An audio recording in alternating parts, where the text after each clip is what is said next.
వృద్ధాప్యంలో ఉన్నటువంటి ఒక తండ్రి ఉన్నాడట. ఆ తండ్రి చిన్నప్పుడే తన భార్య చనిపోతే ఒక్కగానొక్క కొడుకుని చాలా అల్లారు ముద్దుగా పెంచి భుజాల మీద వేసుకుని మోసి చాలా అల్లారు ముద్దుగా పెంచి కష్టపడి కాయా కష్టం చేసి పురిలారు చాలా ఉన్నతమైన పెద్ద చదువులు చదివించేసాడట. పెద్దగా చదివేసుకున్న తర్వాత ఆ కొడుకు బాగా చదివేసుకున్నాడు.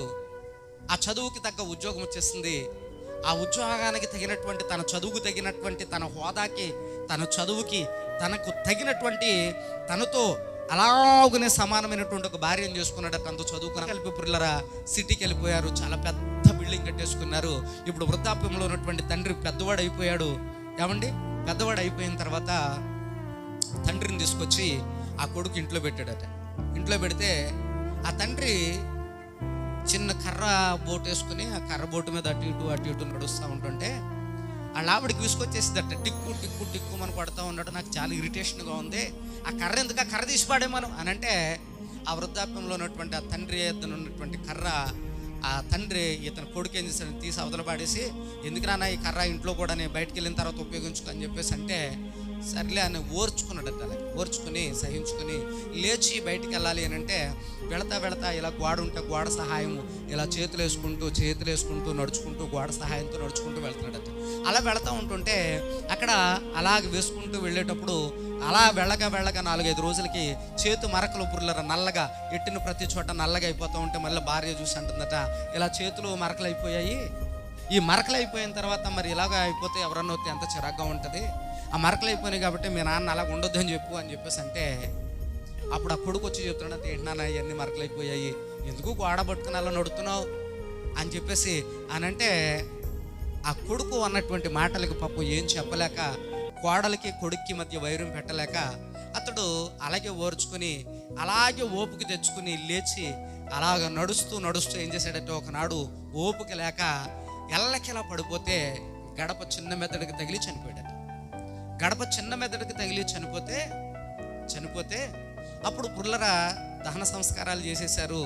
వాళ్ళకు కొడుకున్నాడు. ఎవరికి కొడుకున్నాడు. ఇతను కూడా పెద్దవాడయ్యాడు.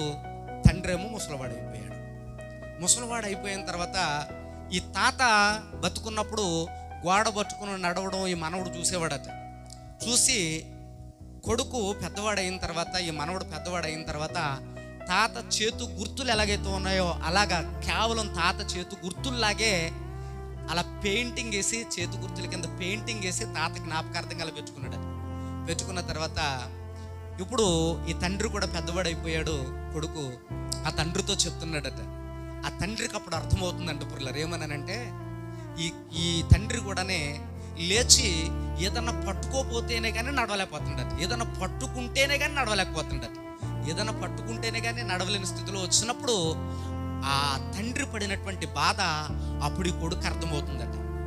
ఆనాడు మా నాన్నే ఈ గోడ పట్టుకుని నడవడానికి అవకాశం ఇచ్చుంటే మా నాన్న మరి కొన్ని దినాలు బతుకుండేవాడని ఆ రోజు ఊరిని ఏడ్చేవాడట. పుల్లరా ఈ మనవడు అన్నాడట వాళ్ళ తండ్రి దగ్గరకు వచ్చి, నాన్న నువ్వు ఈ గోడ పట్టుకున్నాడు, ఒకవేళ ఈ గోడ పట్టుకుని నడవకపోతే నువ్వు బయటికి వెళ్ళాలంటే నన్ను పిలువు, నేను వస్తాను అని చెప్పి ఆ తండ్రికి ఆసరాగా నిలబడి ఆ గోడ పట్టుకుని నడవమని చెప్పాడట. కాబట్టి ఇక్కడ బైబిల్ గ్రంథంలో దేవుడు కూడా అదే చెప్తున్నాడు పుర్లరా.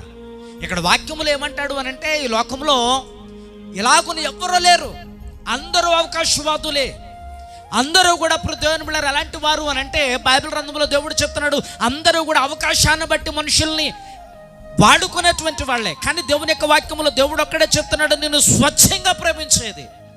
వాక్యంలో కోరావు కుమారులు అందుకనే చెప్తున్నారు ఏమని అంటే, ఆయన ఒక్కడే మేలు చేయగలడు. బిడ్డలు మేలు చేస్తారనో, భర్త మేలు చేస్తాడనో, భార్య మేలు చేస్తారనో, నా అనుకున్న వాళ్ళు మేలు చేస్తారనుకుంటే అది అపోహ పుర్లరా. కాబట్టి ఇక్కడ వాక్యంలో ఈ కోరాహు కుమారులు చెప్తున్నారు, అయ్యా మనుషుల కొరకు మేము మేలు చేస్తారని చూసి విసుగుపోయాం.